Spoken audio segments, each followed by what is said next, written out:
సభావేదికను అలంకరించిన గౌరవనైన ఉప ముఖ్యమంత్రి వర్యులు పవన్ కళ్యాణ్ గారికి, వేదికను అలంకరించిన రాష్ట్ర ఆహార పౌరశాఖ మరియు వినియోగదారుల శాఖ మంత్రులు నాదెండ్ల మనోహర్ గారికి, అదేవిధంగా పర్యాటక సాంస్కృతిక మరియు సినిమాటోగ్రఫీ శాఖ మంత్రులు కందుల సురేష్ గారికి, అదేవిధంగా వేదికను అలంకరించిన శాసనసభ్యులకి, శాసన మండలి సభ్యులకి, ప్రజాప్రతినిధులకి, అధికారులకి, ఇక్కడికి విచ్చేసిన ప్రతి ఒక్కరికి నా నమస్కారాలు.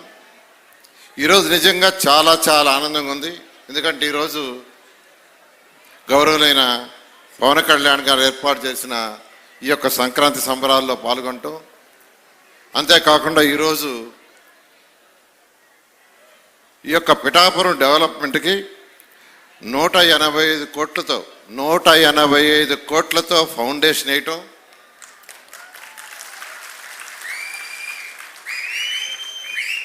$26 కోట్ల ఇనాగరేషన్స్ అంటే పనులు పూర్తి చేసి ఇనాగరేషన్ చేయటం ఈరోజు జరిగింది.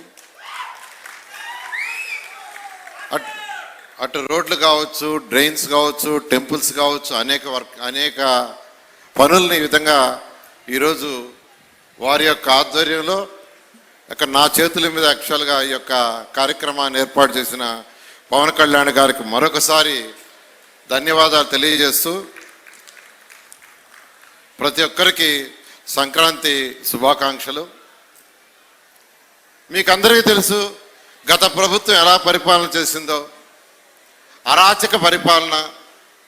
గత 5 సంవత్సరాలు ఈ రాష్ట్రంలో ప్రజాస్వామ్యం పోయింది. అటువంటి పరిస్థితుల్లో ఈ రాష్ట్రంలో ప్రజాస్వామ్యాన్ని పరిరక్షించాలని గౌరవనైన పవన్ కళ్యాణ్ గారు ఎన్డీఏ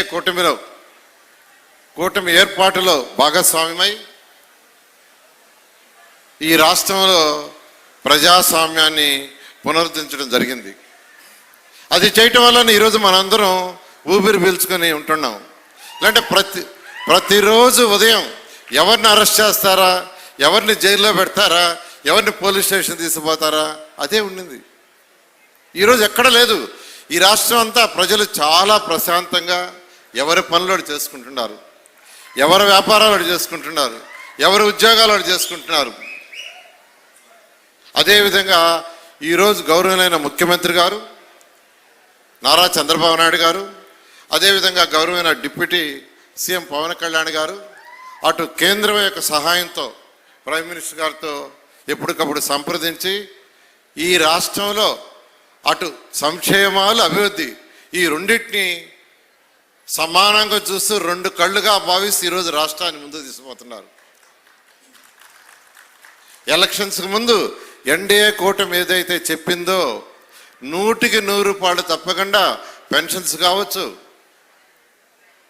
మహిళలకు ఉచిత బస్సు ప్రయాణం కావచ్చు, అదేవిధంగా తల్లికి వందనం కావచ్చు, అదేవిధంగా గ్యాస్ సిలిండర్ కావచ్చు, రైతు సోదరులకు ఇస్తానన్న 20,000 కావచ్చు, తూచా తప్పకుండా చేశారు. ఇదంతా డబ్బులుండి కాదు, డబ్బులు లేవు, ఖజానా ఖాళీ. 10 లక్షల కోట్లు అప్పు చేసి వెళ్ళిపోయింది ఆ ప్రభుత్వం. ఆ అప్పంతా ఎవరు తీస్తున్నారంటే మనం తీరుస్తున్నాం, మీరు కట్టే ట్యాక్సులతోనే తీరుస్తున్నాం. గత ప్రభుత్వానికి ఆర్థిక వ్యవస్థను ఎలా నడిపే తెలియదు. ఒక 20,000 జీతం వస్తుంటే ఒక కుటుంబంలో ఆ ఇంట్లో వైఫ్ అండ్ హస్బెండ్ ప్లాన్ చేసుకుంటారు. వచ్చిన డబ్బుల్లో ఇంటి బాడుగు అయితే కట్టాల్సి ఉంటే ఎంత, పాలవాడికి ఎంత, తిండికి ఎంత, పుస్తకాలకి ఎంత, పిల్లలకి చదువులకి ఎంత, కరెంటు బిల్లు ఎంత అని ముందే ప్లాన్ చేసుకుని ఖర్చు పెడతారు. కానీ గత ప్రభుత్వానికి ఆర్థిక వ్యవస్థ నడపటం రాక చిన్న భిన్నం చేసి వెళ్ళిపోయింది. దానికి చిన్న ఎగ్జాంపుల్స్ 2 చెప్తాను. పవన్ కళ్యాణ్ గారి యొక్క శాఖలో జలజీవన్ అనేది కేంద్ర ప్రభుత్వం జలజీవన్ ప్రోగ్రాం కింద 25,000 కోట్ల రూపాయలు శాంక్షన్ చేసింది. ఎందుకు శాంక్షన్ చేసిందంటే ప్రతి ఇంటికి మంచినీళ్ళు ఇవ్వాలని, ప్రతి ఇంటికి కొళాయి ఇవ్వాలని, స్వచ్ఛమైన వాటర్ ఇవ్వాలని 25,000 కోట్ల రూపాయలు శాంక్షన్ చేస్తే అందులో కేవలం 400 కోట్ల ఖర్చు పెట్టి మీద వదిలేశారు. ఎందుకు వదిలేశారంటే 50% కేంద్రం ఇస్తుంది, 50% రాష్ట్రం ఇస్తుంది. 50% రాష్ట్రం ఇవ్వాల్సిన షేర్ ఇవ్వాల, మనీ అంతా డైవర్ట్ చేశారు. అదే 25,000 కోట్లతో గత ప్రభుత్వం పూర్తి చేస్తుంటే ఈ రాష్ట్రంలో ప్రతి ఒక్క ఇంటికి ట్యాప్ కనెక్షన్ వచ్చిండేది. ఇది ఒక ఉదాహరణ. మళ్ళా ఈ ప్రభుత్వం వచ్చిన తర్వాత పవన్ కళ్యాణ్ గారికి కేంద్రాన్ని సంప్రదించి ఈరోజు మొత్తాన్ని రివైజ్ చేసి ఎంతో వేగవంతంగా ప్రాజెక్టు ముందుకు తీసుకుపోతున్నారు. వారికి ప్రత్యేకంగా రాష్ట్ర ప్రజల తరఫున ధన్యవాదాలు తెలియజేస్తున్నాను. అదేవిధంగా నా శాఖ 2014-19లో నేను ఇదే శాఖ మంత్రిని. 2019 ఫిబ్రవరి నెలలో ఏషియన్ ఇన్ఫ్రాస్ట్రక్చర్ ఇన్వెస్ట్మెంట్ బ్యాంక్ ద్వారా 5,350 కోట్లు శాంక్షన్ చేశాం. అది మున్సిపల్ ఏరియాలో తాగటానికి ప్రతి ఇంటికి స్వచ్ఛమైన నీరుకి 5,350 కోట్లు. 2019 ఫిబ్రవరి అంటే అది అవతల ఎలక్షన్లు వచ్చినాయి, ప్రభుత్వం మారింది. కేంద్ర ప్రభుత్వం ఫస్ట్ ఇన్స్టాల్మెంట్ ఇస్తే రాష్ట్ర ప్రభుత్వం మ్యాచింగ్ ఇవ్వక 5,300 కోట్లు పోయింది. మళ్ళా ఈ ప్రభుత్వం వచ్చిన తర్వాత మళ్ళా కేంద్రాన్ని సంప్రదించి ఆ 5,350 కోట్లు తీసుకొచ్చాం, టెండర్లు పిలిచాం, వర్క్ స్టార్ట్ అవుతుంది. ఎందుకు చెప్తున్నానంటే గత ప్రభుత్వానికి పరిపాలన చేయటం రాదు. అదేవిధంగా నా శాఖలో కేంద్ర ప్రభుత్వం అమృత్ 2.0 కింద 8,500 కోట్లు శాంక్షన్ చేసి ఫస్ట్ ఇన్స్టాల్మెంట్ ఇస్తే మ్యాచింగ్ ఇవ్వక అది కూడా పోయింది. స్వచ్ఛ భారత్ కింద 3,000 కోట్లు కేంద్ర ప్రభుత్వం గత ప్రభుత్వంకి ఇస్తే 250 కోట్లు ఫస్ట్ ఇన్స్టాల్మెంట్ ఇస్తే 150 కోట్లు స్టేట్ గవర్నమెంట్ ఇవ్వాల్సి ఉంటే అది పోయింది. ఇలా గత ప్రభుత్వం ఆర్థిక వ్యవస్థ ఎలా నడుపుతుందో తెలియదు. ఇవన్నీ చిన్న ఉదాహరణలు.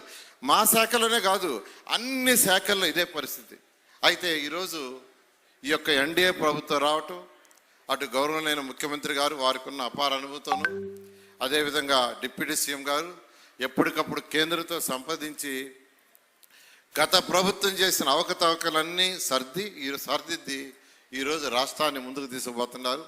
ఖచ్చితంగా రాబోయే రోజుల్లో ఏదైతే ఎన్డీఏ గవర్నమెంట్ ఎలక్షన్స్ ముందు మాట ఇచ్చిందో 100కి 100 రూపాయలు అటు సంక్షేమం చేస్తూ అభివృద్ధి కార్యక్రమాలు కూడా ముందుకు తీసుకుపోతామని నా శాఖకు సంబంధించి మున్సిపల్ శాఖకు సంబంధించి పిఠాపురం కాన్స్టిట్యున్సీలో ఉన్న 2 మున్సిపాలిటీస్కి నా వంతు నేను చేయాల్సిన పూర్తి సహకారాలు చేస్తానని మరొకసారి తెలియజేస్తూ ఈరోజు ఇంత మంచి అవకాశం ఇచ్చిన డిప్యూటీ సీఎం గారికి అదేవిధంగా పిఠాపురం ప్రజలకి ప్రత్యేకంగా ధన్యవాదాలు తెలియజేస్తూ సెలవు తీసుకున్నాను. Thank you.